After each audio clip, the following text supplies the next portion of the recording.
Bismillahirrahmanirrahim. Assalamualaikum warahmatullahi wabarakatuh.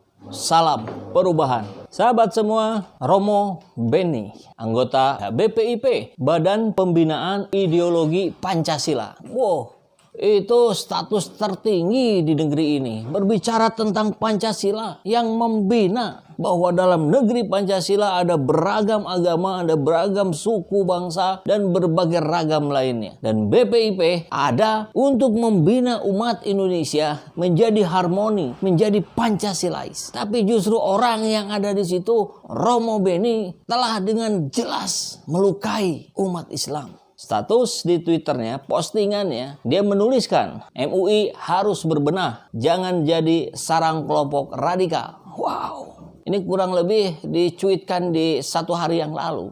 Dan tidak lama dari itu kemudian cuitannya dihapus. Karena tentu dia tahu bagaimana serangan umat Islam terhadap cuitan itu. Ya, ini jelas harus di counter. Romo Beni sangat-sangat tidak pantas menyampaikan itu. Mungkin kalau nanti diklarifikasi, Romo Beni bilang, oh itu bukan cuitan saya. Kayaknya akun Twitter saya dihack. Mungkin ya. Tapi kalau gentleman, ya sudah, sampaikan saja maksudnya apa gitu.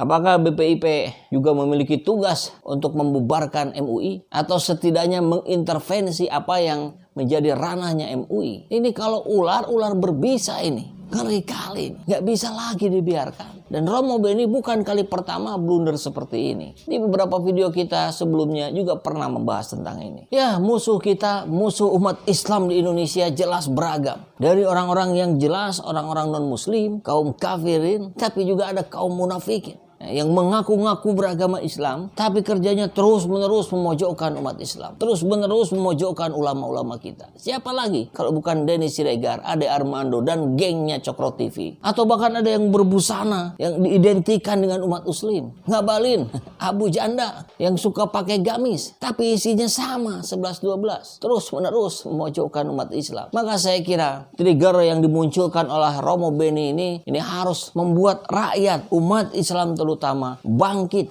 bersatu melawan kezaliman. Bahwa ajaran Islam itu ajaran yang mengatur seluruh aspek kehidupan kita. Kafah. Lantas kenapa yang kafah dianggap radikal, dianggap intoleran? Ini framing yang memecah belah umat di Indonesia. Harus dihentikan sekarang juga. Kita tunggu klarifikasinya dari Romo Beni. Tapi kita harus semakin tegas dan yakin untuk berani menegaskan bahwa Muslim yang baik adalah Muslim yang kafah. Muslim yang menjalankan syariat-syariatnya. Dan kita juga harus berani dan tegas untuk menyatakan bahwa itu bukan hal yang radikal. Itu bukan intoleran. Apa yang Beni Susetio lakukan bukan sekedar melukai umat Islam, tapi juga melanggar ajaran Yesus, mencampuri urusan agama lain. Kan gitu ya. Dia justru telah menjadi provokator perpecahan Islam dan Katolik. Kalau Anda paham, menurut kabar ini umat Katolik juga sebetulnya sudah tidak respect lagi dengan Beni Susetio ini sejak dia masuk ke lingkaran istana. Jadi saya kira umat Muslim, umat Katolik, kita jangan terprovokasi. Ini jangan sampai kemudian membuat kebencian yang menguat antara Islam dengan Katolik. Kita harus tetap harmonis. Tapi Beni harus diusut. Saya kira Beni tak pernah bicara tentang korupsi bansos, tentang penggundulan hutan, tentang pelanggaran HAM. Padahal itu jelas-jelas aktivitas yang tidak Pancasilais.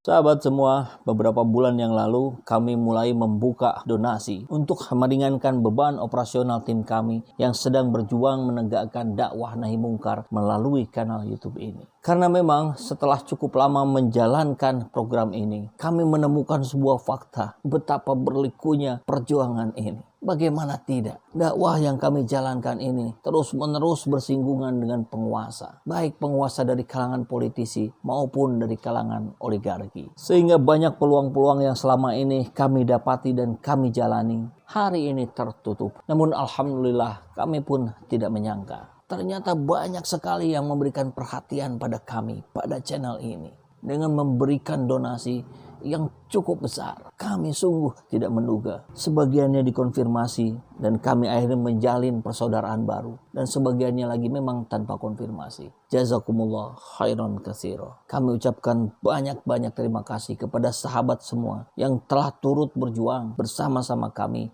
dalam membela kebenaran, dalam memperjuangkan keadilan. Bagi kami ini tentu tidak sekedar soal finansial. tapi itu menjadi dorongan semangat bahwa ada rekan-rekan kita, ada sahabat-sahabat kita yang membersamai kami di sini. Dan buat sahabat-sahabat semua yang masih ingin terus membersamai kami, sahabat bisa memberikan donasinya ke nomor rekening yang ada di bawah sini dan dapat mengkonfirmasinya melalui nomor WA yang ada di sini. Insya Allah yang kami terima ini selain bisa meringankan beban tim operasional kami, tapi kami juga menyalurkannya pada orang-orang yang memang sangat membutuhkan bantuan hari ini.